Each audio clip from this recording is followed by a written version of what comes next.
when you're dragging ass out of bed, the hairs must up on your head. You picture the 20th Maine, and you're happy once again.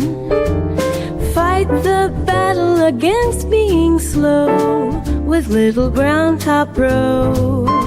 As we mourn the loss of the Winter Lecture Series from the quality content you've come to love and respect from Addressing Gettysburg, let's all sit back with a warm cup of Addressing Gettysburg's Little Ground Top as we revisit classic lectures released under the AG brand during the years when no one else could figure out how to do it. Breathe deep that robust aroma as you open your fresh bag of Little Ground Top, roasted exclusively for us by Bantam Roasters. Then, let the notes of cacao, wildflowers, and toasted sugar dance on your tongue just before you hear information you'd never heard before and say, I never knew that. So get your bag of Little Ground Top online at addressinggettysburg.com/cafe or drop in at Bantam Roasters across from the Dobbin House. We hope you enjoy this trip down memory lane to those winter lectures that we've brought to you since 2020. Fight the battle against being slow with Little Ground Top, bro.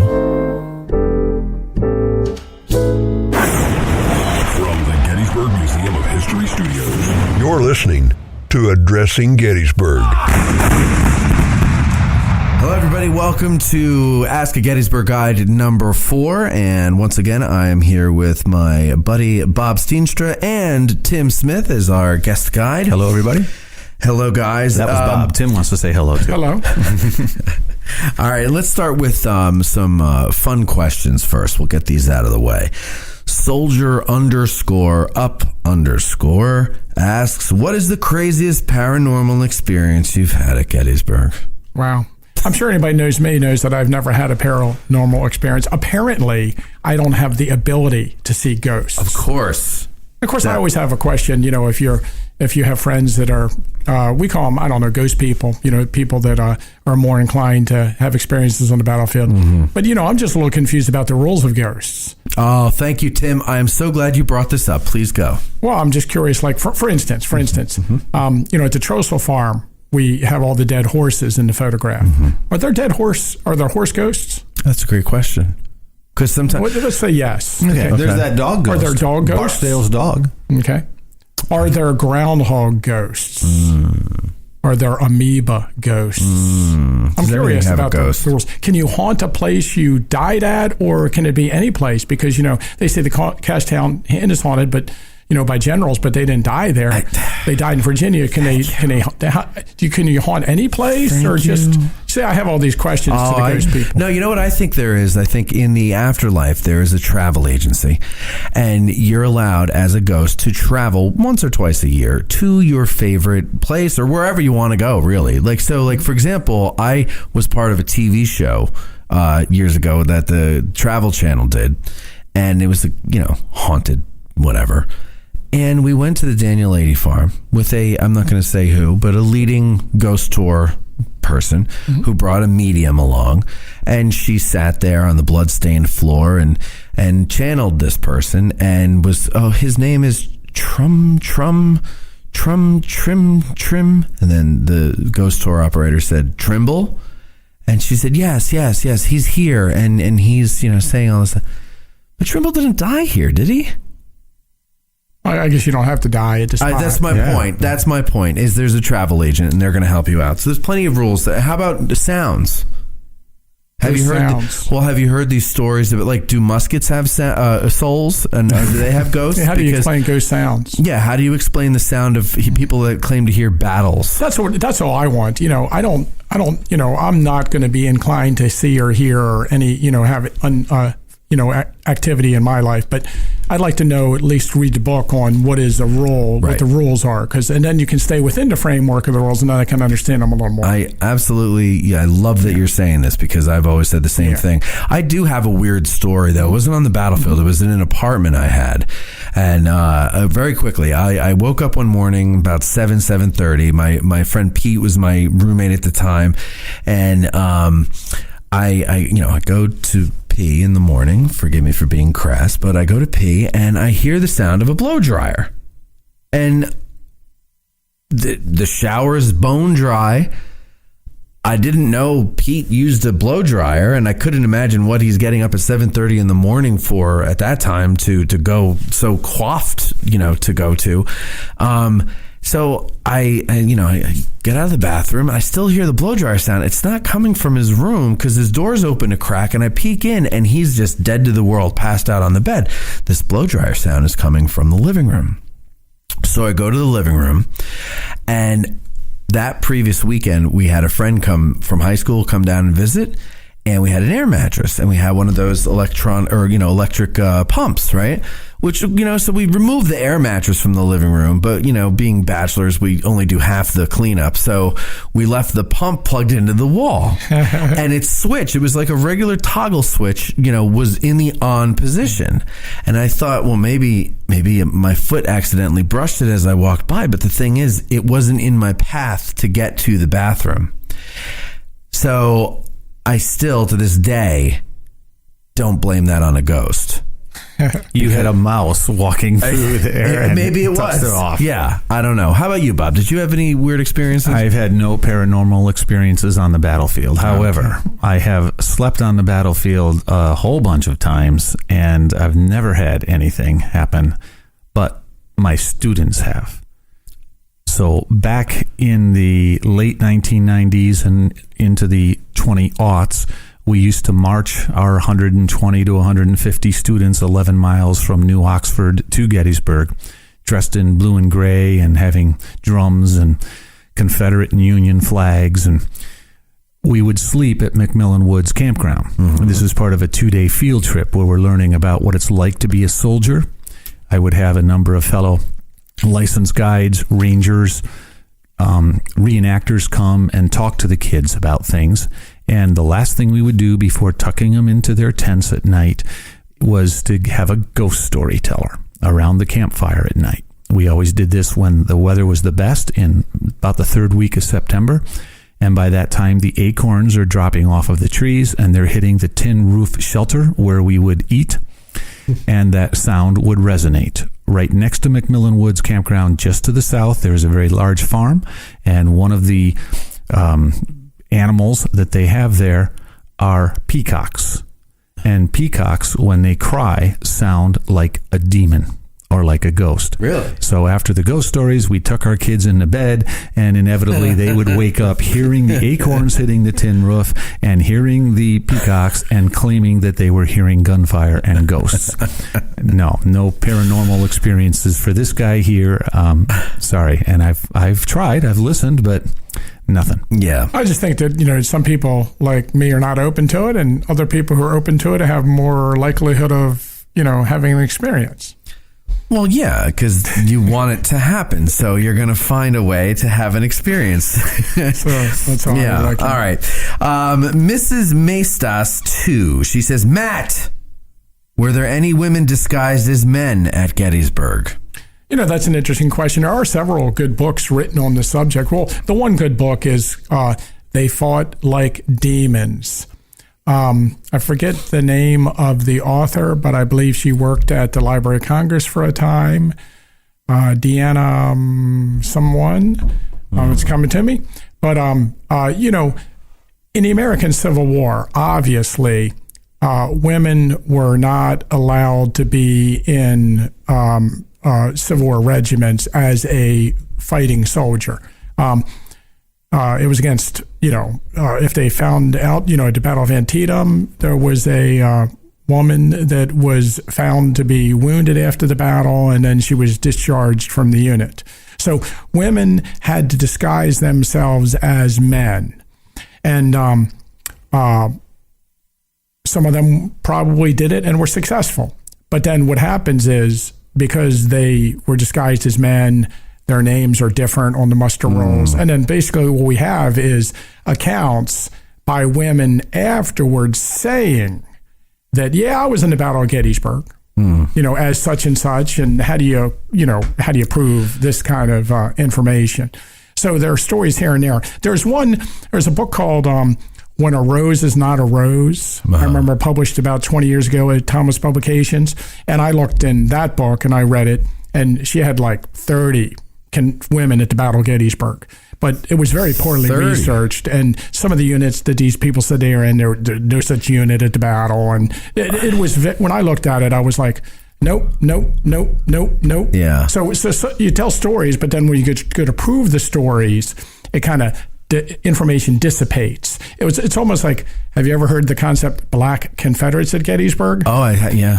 That's another concept where when you start delving into it, the evidence is sorely lacking.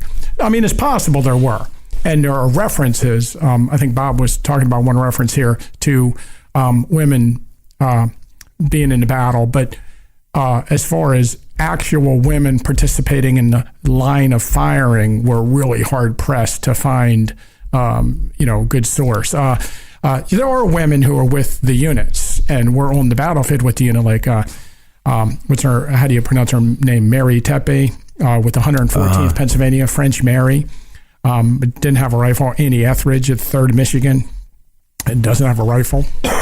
But their role isn't to fight, right? No. What is their role? As a combat veteran, that's a different story. But now, see, I kind of get the feeling that this women dressed as men thing, because I get these questions a lot. Like, people always ask about this, and I almost feel like it's the same thing as the people that have ghost experiences. Like, they want to believe that there were 30 of them at the Battle of Gettysburg, but when it comes down to finding the proof of it, and there very well may have been a few, but we don't have the evidence to prove it. So right now, it's what, anecdotal at best, or what? I mean, we have stories and anecdotes.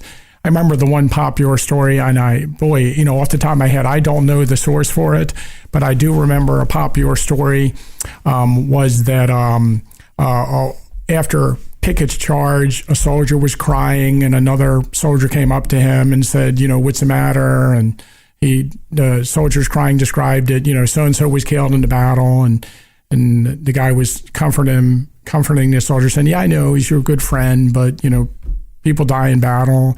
And the soldier said, no, you don't understand, that was my husband. And he was surprised at this. This time, this lady was a man, or this man was a lady. This man was a woman, yeah. Dude looks like a lady. Is there any... or lady looks like a dude.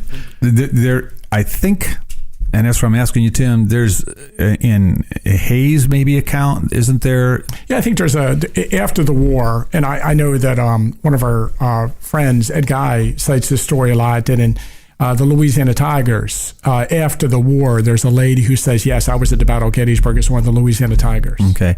And how about General Hayes of the Union Army? Oh, I'm sorry. Yeah. Different Hayes. There's an account that after Pickett's charge, they find the bodies of 2 women on the battlefield, dressed as Confederate soldiers. Yeah, I think it was 2. Oh. Yes. But again, it's just a reference that, hey, somebody showed me some bodies, and I think there were women. So there's no detail, this is how we know, or nothing, anything like that. Nothing that we can actually research. But you could find out from this late in history. I think this is, researching subjects where you're not going to find evidence to prove it is something that, is really difficult. This same thing can be said for young soldiers in the battle. Oh, this kid was, 10 years old, or 12 years older. Yeah. Or, everybody who joins your army is 18. They're lying about their age. Well, how do I prove they're lying about their age? Right. Who is the youngest kid killed in the battle or wounded in the battle? It's really difficult to ascertain some of this information. Okay, so she also wants to know, would there be anyone able to answer why the Union and Confederate soldiers were fighting in New Mexico? And just also to add this here, also I'm using your podcast for history lessons in our homeschool. Our family is part of a reenactment group here in Arizona, and one of the things we do is a skirmish between North and South. It has really piqued the interest of our 10-year-old. What in particular do the guides recommend I should stress about the Civil War? So there's 2 questions there. Why were they fighting in Arizona? And what should she stress about the Civil War to her 10-year-old? And by the way, thank you, Mrs. Maestas, for having this as a part of your homeschooling curriculum. Go ahead, Bob. One thing I would say is get to the Santa Fe area, the Pecos National Historic Site. I was there, maybe 16, 17 years ago. And the Battle of Glorietta Pass is somewhat preserved, not like it is here at Gettysburg. This is considered the Gettysburg of the West, a turning point battle in the fight out way, way west. So it's not as big as Gettysburg. Not nearly as big as Gettysburg. We're talking about 2 small brigades size, maybe 900 and 1,100 men for each side, maybe 1,300, 1,100 men for each side. To get to the first thing first, the Confederates are very interested in the mineral resources in the west, the far west, silver, gold that's been discovered in Colorado and out in California. Also, as a way perhaps to circumvent the Union naval blockade, if they could have ports in Southern California, they could get some supplies they're hoping for. There's also always the thing where the South wanted to extend slavery to the West, and so there's some interest for the South to be fighting there. To that end, General Sibley, a Confederate general, is going to leave the El Paso area in late 1861, probably 1862, early, like January, February, and he's going to march from that area up the Rio Grande River, heading towards the Santa Fe area. And the Battle of Glorietta Pass is fought just a little bit southeast of Santa Fe. The Union commander at Fort Union there, Gettysburg's own Gabriel Paul, who here at Gettysburg was hit in the left eye and ended up blind and couldn't smell very well. His senses of hearing as well as smell were also severely diminished, but the poor guy. But he was there at Fort Union. Basically, three of his five senses were from that bullet that hit his left eye at Gettysburg on Oak Ridge on July 1st, part of Robinson's division of the First Corps. Anyway, he was at Fort Union, and a number of volunteers that had been raised from Colorado, I think there were 3 different Colorado units, had come down to fight for the Union. And one of them was the famous, at this point, he was Major John Shivington, but he'll be Colonel John Shivington a little more than 2 years later at the Sand Creek Massacre in Colorado. Part of a different war, but a very, very sad story.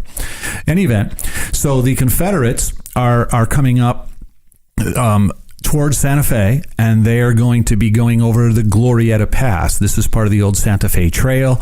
It's been for thousands of years, literally, a passage through the southern part of the Sangre de Cristo Mountains, and the Santa Fe Trail's going over there as well. And so you got the Confederates approaching from the west, and coming from Fort Union from the east, there is this force of Coloradan and northern soldiers, and they are going to meet in late March. I think it was March 26th, 27th, and 28th in this Gettysburg of the West battle.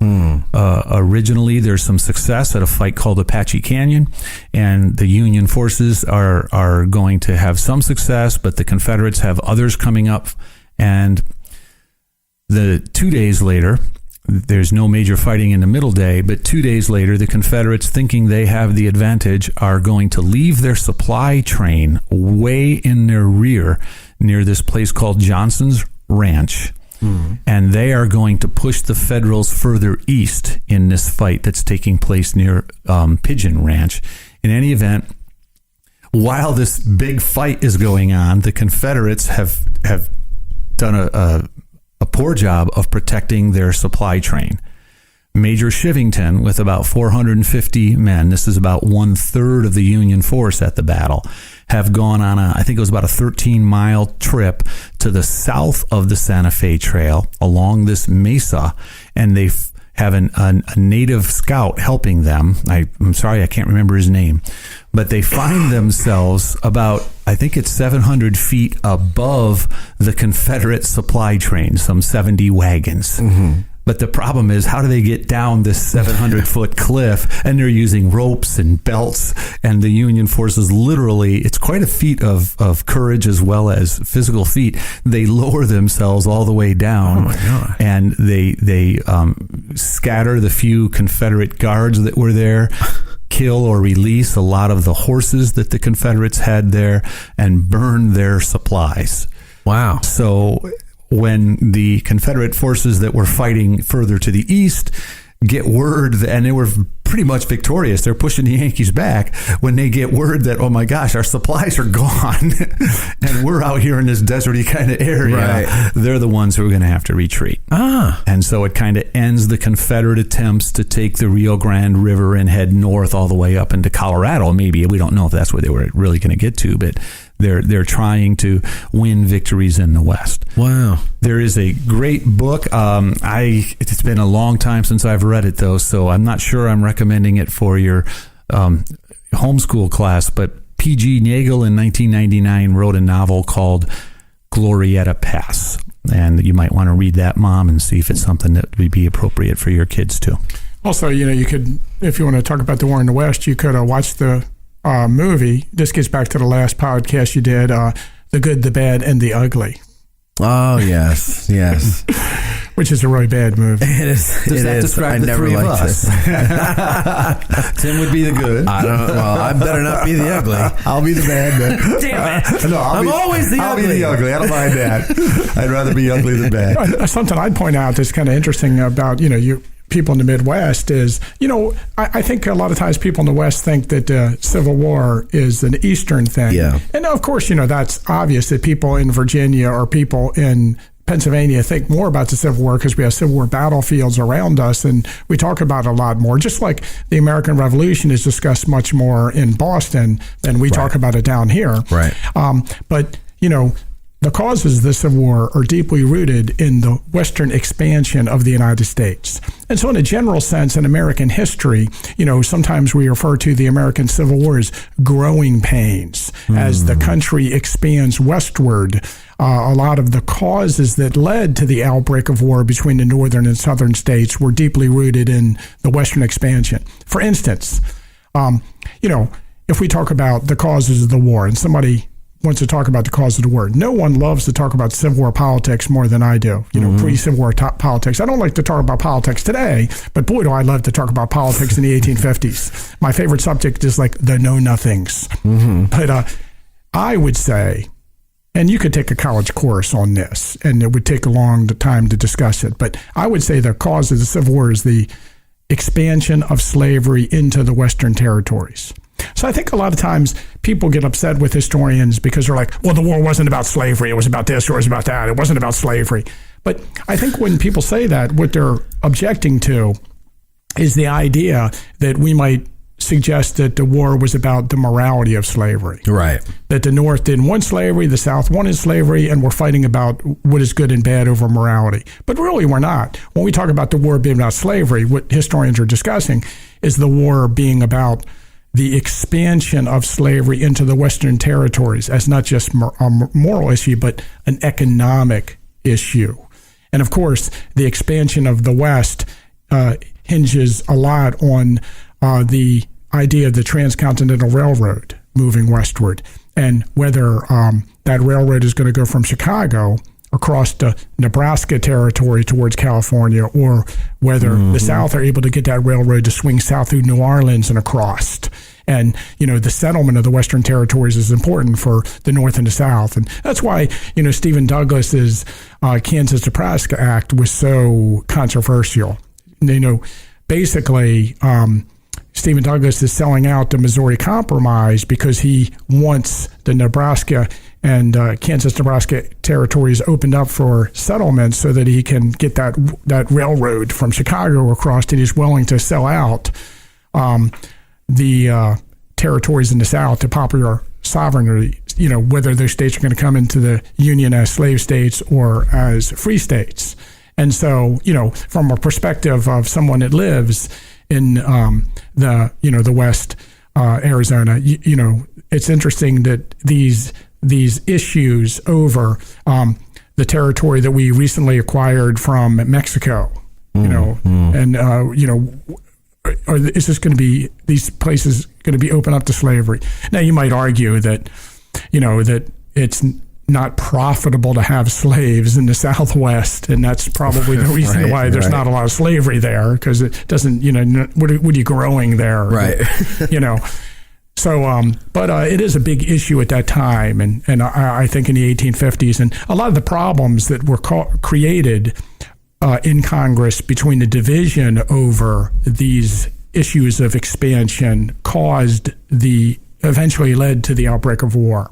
But it was a long time coming. It's very complicated. So I think, it's something that with young people you can address, the complicated factors and try to make. Of course, we have to make these things simple to understand. Right. That's also why when people talk about the causes of war, people talk about slavery so much, because it's a simple answer. Right. To a very, very, very complicated issue. Yeah. Okay. Here's a couple more fun ones here. S.J. Colmus writes, "What is the strangest or most hilarious question you've been asked by a visitor?" Well, should I go? So for me, and of course, from each of the podcasts I've talked about, that I do a lot of tours with 8th graders. Yeah. So obviously a lot of things that happen to me are going to be, childish. Coming from 8th graders. Yeah, childish. But I think sometimes you get a question and it makes you think. Okay. And 8th graders, I've been asked this more than once. Mr. Smith, where do soldiers go to the bathroom? I would ask the same question, Tim. Yeah. So, yeah. Good. Yeah. Did he actually take a break? Go behind the lines, dig a hole in the ground? How does that all work? Mm-hmm. I used to tell him something like, don't worry about it. If you're in a battle and you're scared to death, that kind of thing will take care of itself. That's why they use the brown pants, right? It's like, these are good questions. But, seriously, I know that I'll give you a couple of questions that I've had. And I know that when I say this, people think I'm kidding, but each of these things I've had happen to me multiple times. Okay. For instance, the question has been raised to me in all seriousness. These people are not kidding. Did they put the monuments in storage in the winter? Okay, good one. Why are all the battlefields on national park property? Okay, another good one. That I've been asked that several times. Did they put the monuments up to mark the spots where the units would then stand? Oh, you've had that too. I thought that was unique to me. Nope. I'm glad to hear someone else had that. So they put the monuments up before the battle so that the units would know where they were to stand. Because it was a game. It was just a prepared game. So, and then 2 questions I get a lot, or I've had multiple times. Were the rocks here during the battle? Why is that a question? I've heard that from you and Jesse and Tim. I don't know. It's a true question, and they're serious. And then, you have to be serious when you answer it. But boy, sometimes I want to say no. There was the Confederate Rock Brigade, and they had wagons of rocks they brought from the South, and then they placed the rocks on the battlefield. And then the question... As obstacles to the Union Army. Yeah. That's what the pioneers did. Here. Right, yeah. Now, the question I get, and again, this is from people from Arizona or California. Now, you have to realize that we'll have visitors that have been in California all their life, and they're like, wow, I got to see that battlefield of Gettysburg. So they fly in, they drive here. And one fall day, I was riding around, and this guy was like, stop for a minute, stop. What is this on the ground over here? I'm like, what? This right here. I'm like, what? He says, that stuff. I'm like, a pile of leaves? I'm like, they fall off the trees? What? What? Where was he from in California? I don't know. He didn't know anything about leaves or the existence of leaves. Having moved here from California, I don't know about that. I mean, I believe you, Tim, but that's kind of hard. Yeah, for me, Tim's already taken most of them, but I can remember once I was giving a tour to a group of kids, 8th graders from California, and we were over by what can I say, Stone Avenue, but that's not going to mean much to most people. The McPherson's Ridge, where the McPherson's barn is, and just to the west there's cows. Yeah, and this one kid points to the cows and says, "Hey, mister, are those real cows?" I'm thinking, you've spent too many years at Disneyland or something. But yeah, they're real cows. Animatronic cows. Yeah. Speaking of the cow thing, I have to tell you that, I guess you said you were going to segue into this, but embarrassing things that have happened on tours. Okay. So I was going around, I guess about 3 years ago, I was coming off the Chambersburg Pike and going onto Stone Avenue on the first day's battlefield. There's cows, Same cows. off in the field. And I always point to the cows. And I'm usually at that point, I'm segueing into, the National Military Park. They try to keep the battlefield looking as it did at the time of the battle. There are fields where fields would have been, and there are cows where cows would have grazed. And I point to the cows. There was a cow laying on the ground, all 4 feet in the air. That's awesome. It's one of my most embarrassing study moments. That's great.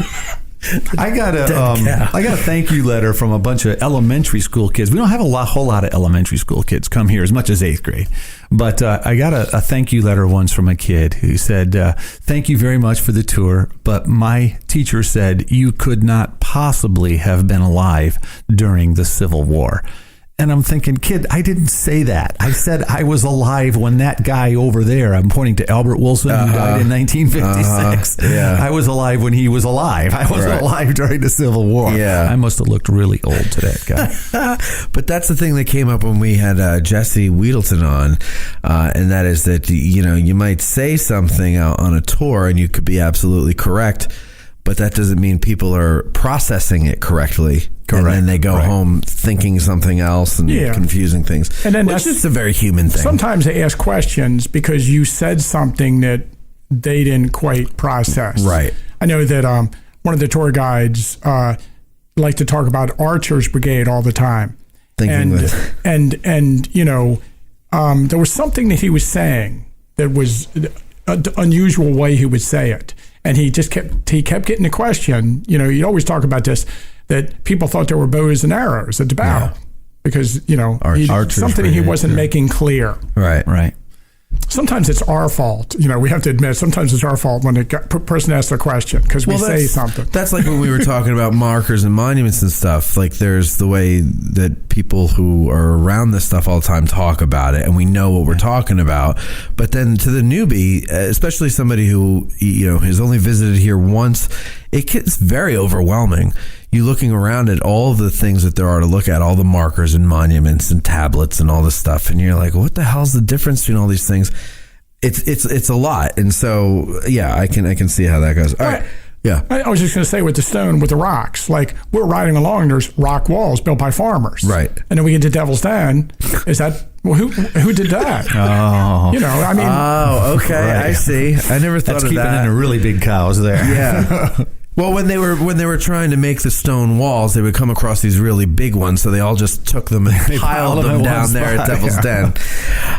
Okay, well, who was the most famous person that you've taken on a tour, and what was the tour like?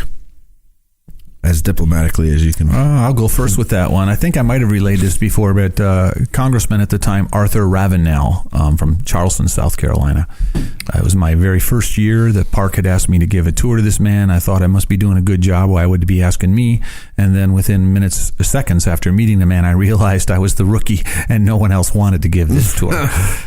He chooses to tell me that he can see Fort Sumter from his front door, and he's telling me something there that he's coming from a rich and powerful class of people. Yeah. And it said, I have visited every battlefield of the war between the states. He's using that term out of deference to me. I'm sure he would have wanted to say the War of Northern Aggression. Yeah. But he says, I visited every battlefield of the war between the states, but I've never mustered the courage to come to this one.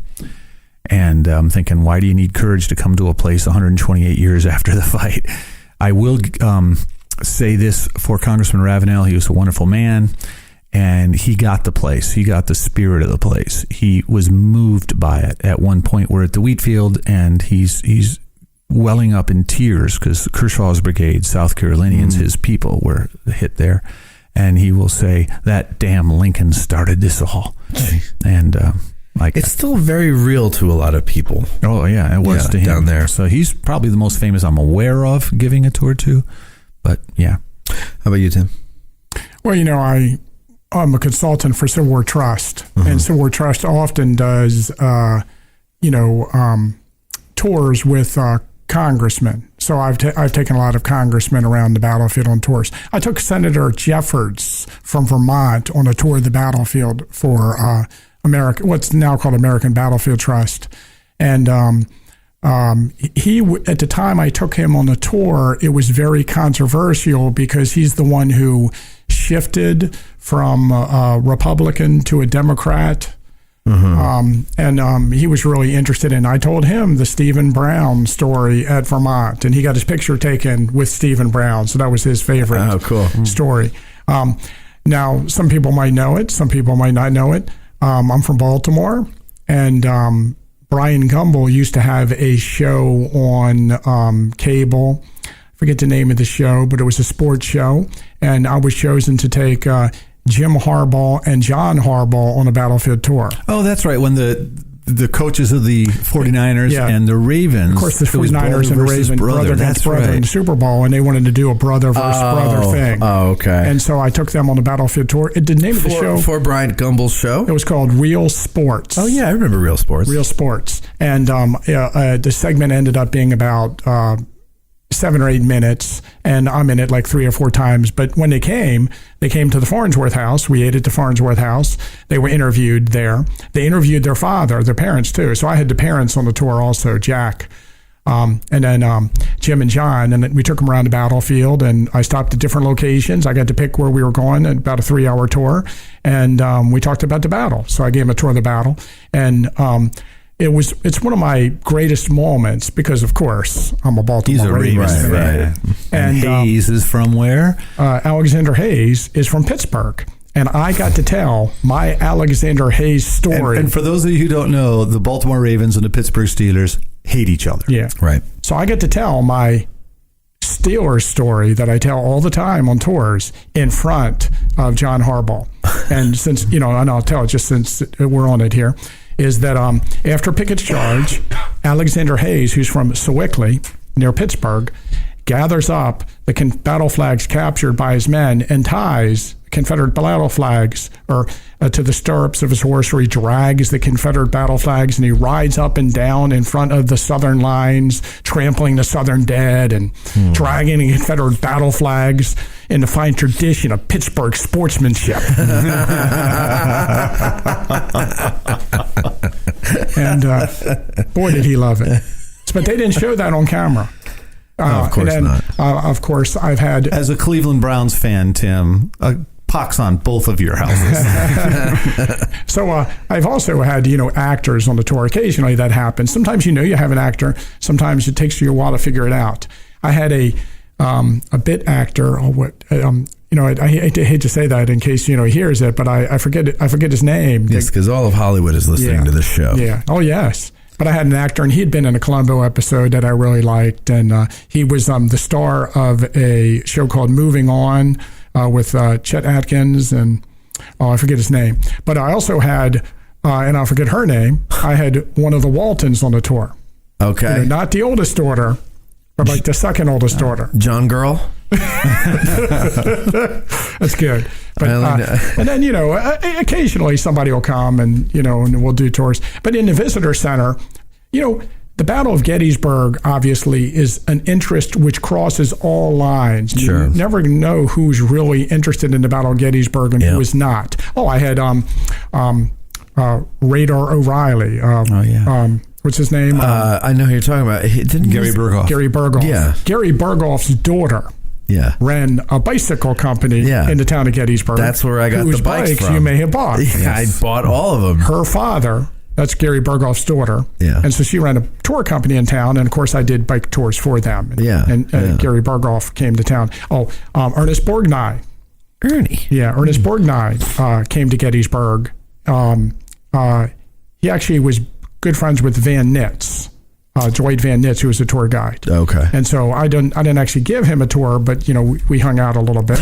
I seem to remember you having, and I don't know if you want to share these, but I seem to remember you having these good stories about when they were making the movie. Oh yeah, well I mean, the Farnsworth House. If you want to count that, I hung out with Sam Elliott and Tom Berenger, and who's the better drinker?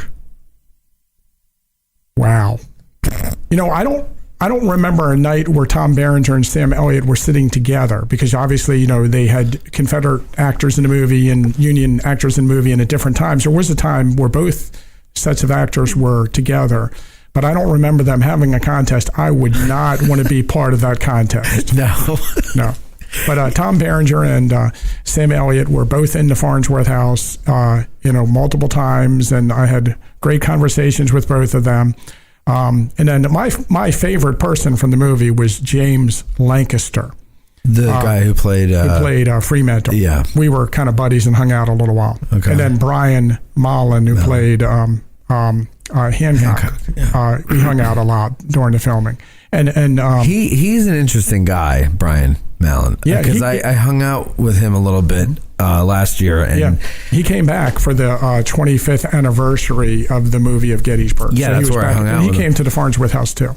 Yeah, he was interesting. And then we interviewed Bo Brinkman and Patrick Gorman, and they had some pretty good stories too about the. Yeah, Bo Brinkman. They loved. Everybody had a great time when they came here. Yeah. Bo Brinkman, he used to hang at the Farnsworth House also, and I knew him, and Patrick Gorman. He was great. So, we met other. It's funny that when you ask the question, I didn't even think about those guys as being famous because, they came and we hung out and I knew them. They don't act like they're people who are in a movie that, tons of people love. I was going to say, on a regular basis in the visitor center, we'll see stars or somebody who's famous coming up. And obviously we have lots of generals that come through in the military service, lots and lots of colonels bring their units to Gettysburg and officers that you know of and you've heard of. And then I saw Alex Trebek in the visitor center. Really? He's a big Civil War buff. I wanted to go up to him and tell him there was no shoe factory in Gettysburg. But I didn't. And then you might remember a couple times in the visitor center, Alan Alda has been in the visitor center. He's a big Civil War buff, I'd imagine. Interesting. I did not know that. So, all right. But do we? Yeah, I already mentioned. You got yours. Yeah. All right. What is the worst thing that has happened on the job? Worst thing to you, not to other people. Well, to me, there are lots of things happen that are funny, and even something that's bad that happens to me, I'll laugh about. That's the only way to get through it. Just the other day, the last bus tour I gave to my high school. To your high school that you went to. Westminster High in Westminster, Maryland. Okay. And a friend of mine is a teacher there. I went to school with him, and now he teaches the class that we took when we went to high school together. So he really doesn't have advanced very far in life at all. But no, he thinks it's great. I've always given the tour to my same class. So anyway, I was on the tour and somebody mentioned somebody's name and they were making fun of the name. And I was like, well, when Mr. Bowersox and I went to school together, we had a gym teacher and I mentioned his name, which is a very humorous name. I don't know if I should say it here. And Mr. Bowersox is waving his hands at me like, stop. Oh, he's on the bus? No, his grandson was on the bus. Of course. With the same name. My goodness. I was making fun of his name. Did he catch you in time, Tim? No, he didn't get me in time. I embarrassed myself. So embarrassing things happen to you. But I think for guys, I don't know about Bob, but for guys, stressful things can happen. Yeah. That impact like your day, like you have to give multiple tours or I know in a car one time I backed into a rock and scratched the people's car, and because you're driving sometimes. Yeah. Do you have to have your own insurance, like special insurance for this? Yeah, well, you should just put a rider in your insurance clause. Okay. I don't. Yeah, don't whisper it in the microphone. but things happen that are out of your control. And you're responsible for the safety of a group of people on the bus. Like I've been on the bus where you have to give directions to the bus driver. Yeah, and the bus driver runs a red light. Yeah, and you don't want to slap the bus driver or call him an idiot because you're on the microphone with the rest of the people on the bus. You probably don't want the rest of the people on the bus to know that you're concerned that the driver's not doing a good job. Right, because they got to go home with them. But what happens is you're on the bus and you realize early in the tour that the bus driver doesn't know how to drive. Mm-hmm. And then the whole rest of the tour, you're concerned about the safety of the group as well as the people on the bus. And then you're right. I'm going to get off the bus and I'm going to have to ride across the turnpike with this guy. Right. So things like that are, I think, worst things that happen to me are like stressful. The other things that happen, I can laugh about. Now, one of our tour guides this past year, you probably know, maybe you've mentioned on podcast before. Yeah, we've alluded to it. There was a kid from Indiana, an 8th grader, and on the Pennsylvania Monument, he actually climbed over the monument out onto the ledge and then slipped and then fell. Yeah. Like 60 feet. And he had to be airlifted to Hershey. So I know other guys, I haven't had this happen, but have had kids seriously injured on their tour. And depending like on Devil's Den. Yeah, Devil's Den. It depends how it happens, but sometimes you feel like you're the tour leader and you're the one responsible for it. So, you know. Yeah, it's I mean that the Pennsylvania Monument thing, I couldn't believe that. Yeah. I was like, who the hell would let the kids run roughshod like that? Not that I'm not talking about the tour guide, I'm talking about the chaperones to that. Yeah, because that was the school trip. In this case, it was a once. It doesn't occur that often. And he did it on the back side of the monument out of the view of the teachers. And according to the kids on the tour, you know, he climbed over and he was hiding, he's hunkering down and then raising himself up and scaring people. And then, you know, and then he just lost grip. And so it's a stupid thing that he did. It just aggravates me because I could totally see myself doing that when I was that age. I could see you doing that now, Matt. All right, you got me. I could do it now. But you have to be clear to the 8th graders and tell them what they're not allowed to do. Right. Oh, yeah, you do. You can't assume that people know. Don't go on the other side of the wall. Like, I'm really clear when we go to Devil's Den, before we get to Devil's Den, and I usually joke about it, but I don't want them picking up snakes. And they will. If you see a snake, if you don't tell them not to, one of the 8th graders will run over and grab it. Why? Because the hell wants to 8th graders. God, that's disgusting.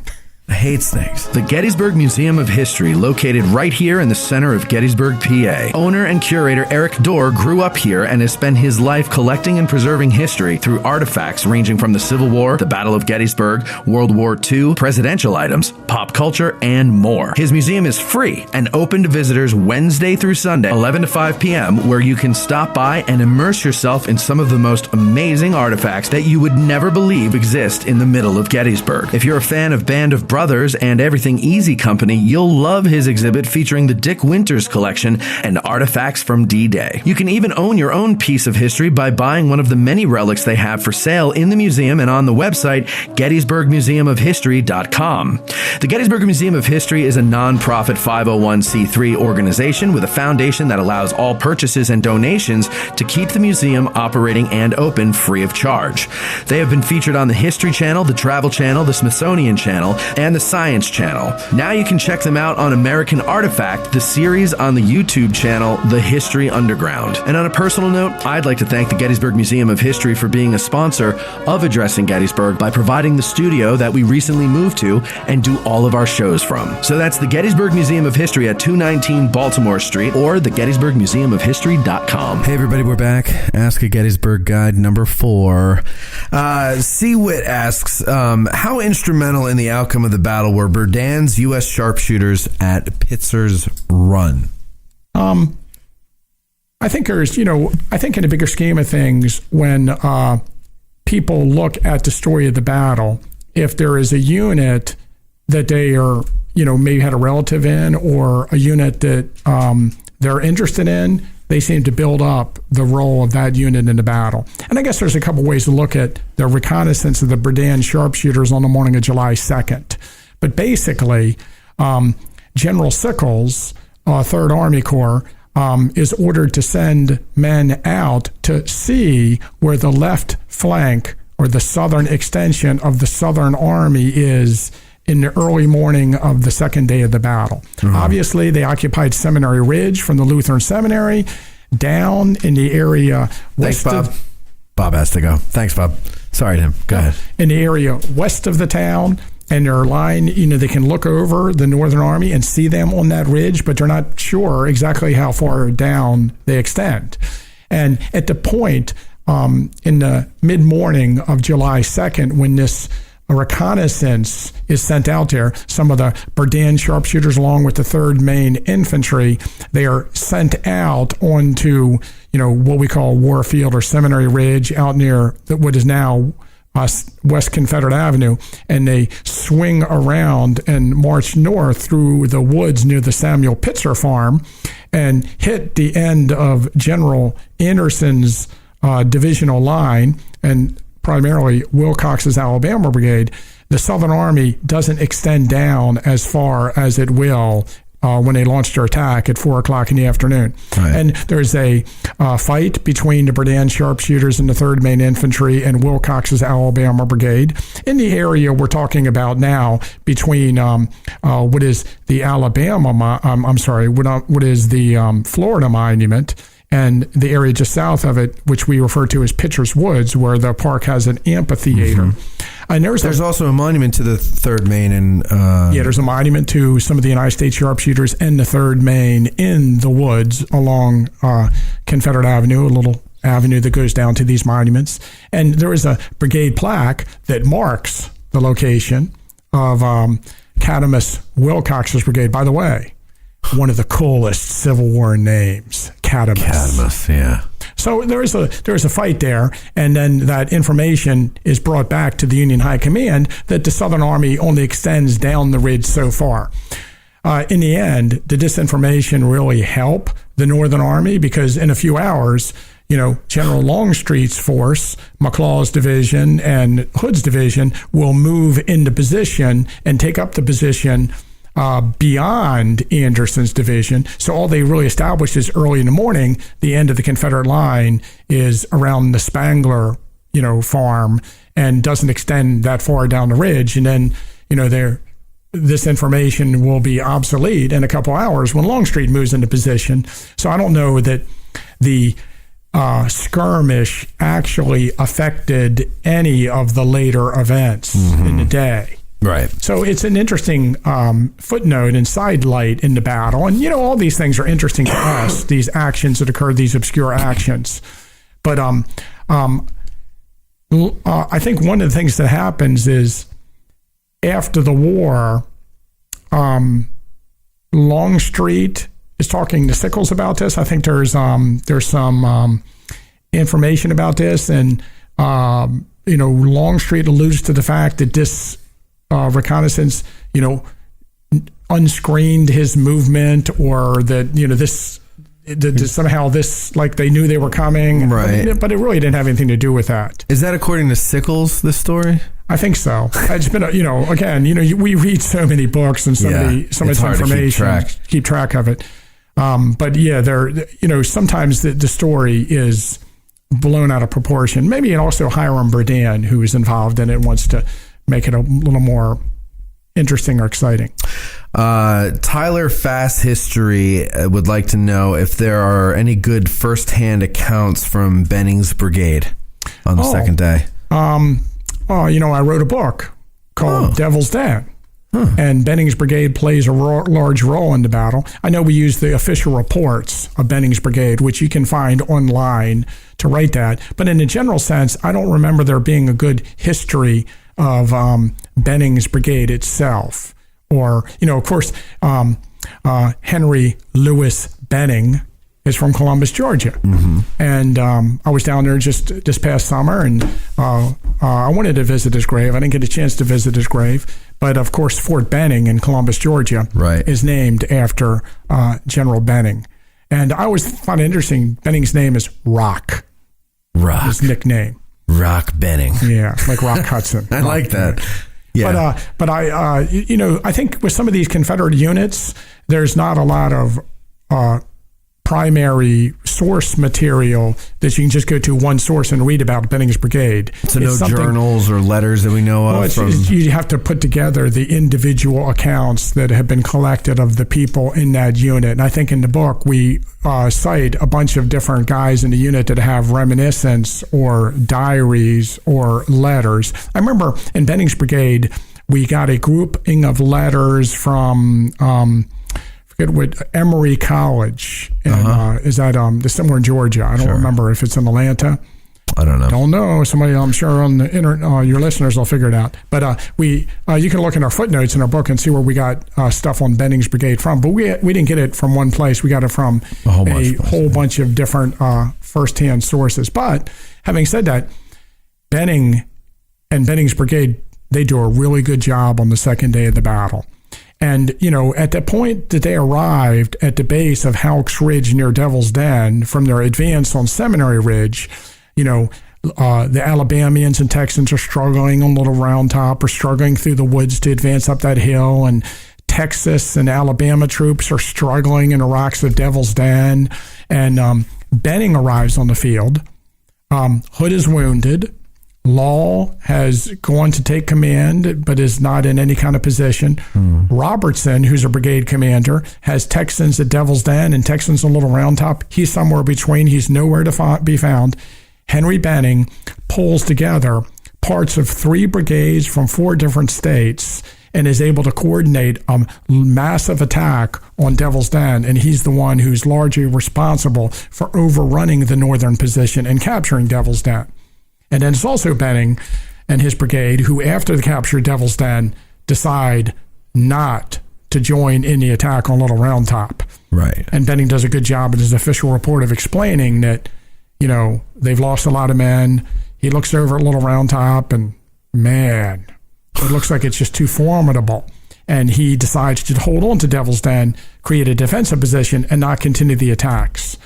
And, of course, we look at that as a pivotal moment in the battle for the second day where, the tide starts to turn. And the Southerners are defeated in Little Round Top and, eventually held back from the line from Devil's Den to the wheat field to the peach orchard. Yeah. And, if Benning would have made the attack on Little Round Top, would have continued on across the Valley of Death and up the slopes of the hill, we don't know what would have happened. Right. And maybe it just would have been more dead Confederates on Little Round Top. But by not making the attack, it started the tide to be turned. Calming down of the attack, Yeah. Well, Tim, I know you got to get going, and there's only a few questions that we missed, so we're going to table those questions for the next Ask a Guide. So if you didn't get your question asked, don't worry about it. We're going to keep it, and we'll do it next time. But thank you all for listening, and I hope you have a happy holidays. You probably won't hear from us until after the holidays. So thank you, Tim. Thank you, Bob, in absentia, and thank you for listening. Our hearts so stout have got us fame, forsooth 'tis known from whence we came. Wherever we go, they dread the name of Gary Owen in glory. Instead of spa, we'll drink down ale and pay the reckoning on the nail. No man for debt shall go to jail from Gary Owen in glory. Instead of spa, we'll drink down ale and pay the reckoning on the nail.